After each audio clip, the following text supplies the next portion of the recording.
Welcome to The Divine Light of the Most Holy One.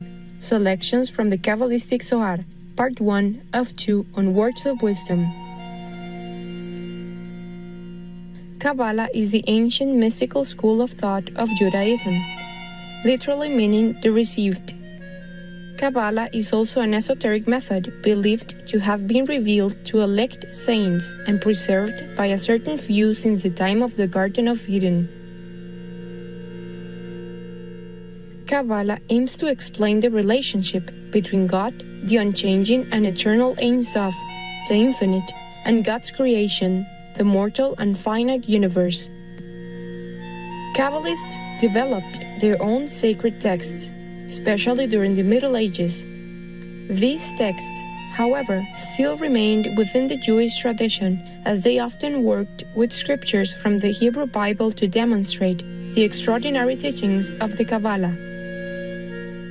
One of the most foundational of the Kabbalistic texts is the Sefer HaZohar, a Kabbalistic commentary on the Torah, which means the first 5 books of the Hebrew Bible.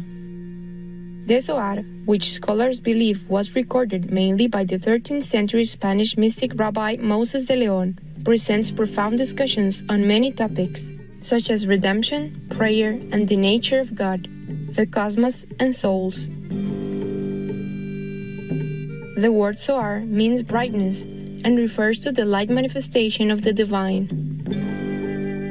Today we will be presenting selections from the Great Holy Assembly, a volume of the Zohar where Rabbi Shimon led a group of holy sages through a discussion on creation, as well as the divine light and wisdom as symbolized by the facial features of Macroprosopos. Macroprosopos is an aspect of divine emanation in the Kabbalah, representing divine will and the source of divine compassion. The Zohar introduces the concept of divine configurations, and in the Book of Concealed Mystery, another volume of the Zohar, the various facial features of Macroprosopos are explained, along with the representation of the divine qualities. Thus, in our readings today, there will be physical descriptions of various facial features of Macroprosopos, along with discussions by Rabbi Shimon and other holy sages regarding the divine quality that each part represents, as well as supporting evidence from the Hebrew Bible.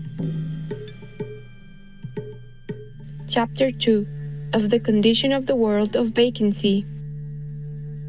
Rabbi Shimon manifested their canon, and commencing said, Genesis 36:31, and those are the kings which reigned in the land of Edom before that a king could rule over the children of Israel. Blessed are ye, O just men, because unto you is manifested the arcanum of the arcana. For it is the testimony of the truth of truths. For truly this work is not such a one as may be easily written down, so that by it may appear how many kings there were before the children of Israel came, and before there was a king over the children of Israel. How therefore does this matter agree? And for this reason my companions have moved the question. Therefore the arcanum of arcana is what men can neither know nor comprehend, nor can they apply the rules of science to it. It is said that before the Ancient of Ancient Ones, the Concealed One of the Concealed Ones, instituted the formations of the king, and the diadems of the diadems, beginning and end, existed not.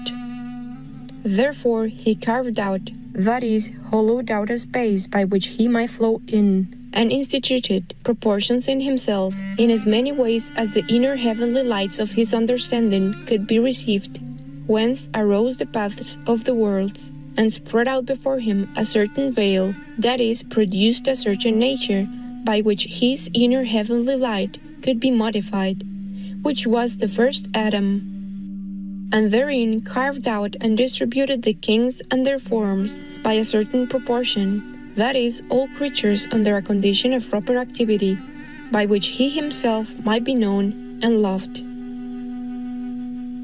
All those things which were carved out, neither yet did they subsist, until he separated from them, so that they could receive the light from the receptacles above themselves, and hid himself before them. Chapter 3. Concerning the Ancient One, or Macroprosopus. And after a certain time was that veil entirely disunited in formless separation, and recomposed according to its conformation. This is the tradition described in the concealed book of the king, that the Ancient of the Ancient Ones, the Concealed of the Concealed Ones, has been constituted and prepared for future knowledge. Like as if it were said, he is found, that is, he may in some way to a certain extent be known, and he is not found, for he cannot be clearly comprehended, but he has, as it were, been formed, neither yet is he to be known of any, since he is the Ancient of the Ancient Ones. But in his conformation is he known, as also he is the Eternal of the Eternal Ones, the Ancient of the Ancient Ones, the Concealed of the Concealed Ones, and in his symbols is he knowable and unknowable. Upon the throne of flaming light is he seated, so that he may direct its flashes. Into 40,000 superior worlds the brightness of the skull of his head is extended, and from the light of this brightness the just shall receive 400 worlds in the world to come. This is that which is written, Genesis 23:16, 400 shekels of silver, current money with the merchant. Within his skull exist daily 13,000 myriads of worlds, which draw their existence from him, and by him are upheld. Chapter 4. Concerning the dew, or moisture of the brain of the Ancient One, or Macroprosopus. And from that skull distills a dew upon him, which is external, and fills his head daily. And from that dew which flows down from his head, that namely which is external, the dead are raised up in the world to come. Concerning which it is written, Song of Songs 5:2, My head is filled with dew. And it is written, Isaiah 26:19, The dew of the lights is thy dew, of the lights, that is, from the brightness of the Ancient One. And by that dew are nourished the holy supernal ones. And this is that manna which is prepared for the just in the world to come. Chapter 5. Further concerning the skull of Macroprosopus. The whiteness of his skull shines in 13 carved out sides, in 4 sides from one portion, in 4 sides from the part of his countenance, and in 4 sides from another part of the periphery, and in one above the skull, as if this last might be called the supernal side. And thence is the vastness of his countenance extended into 370 myriads of worlds, and hence vastness of countenance is his name. And he himself, and the most ancient of the most ancient ones, is called the vast countenance, or Macroprosopus.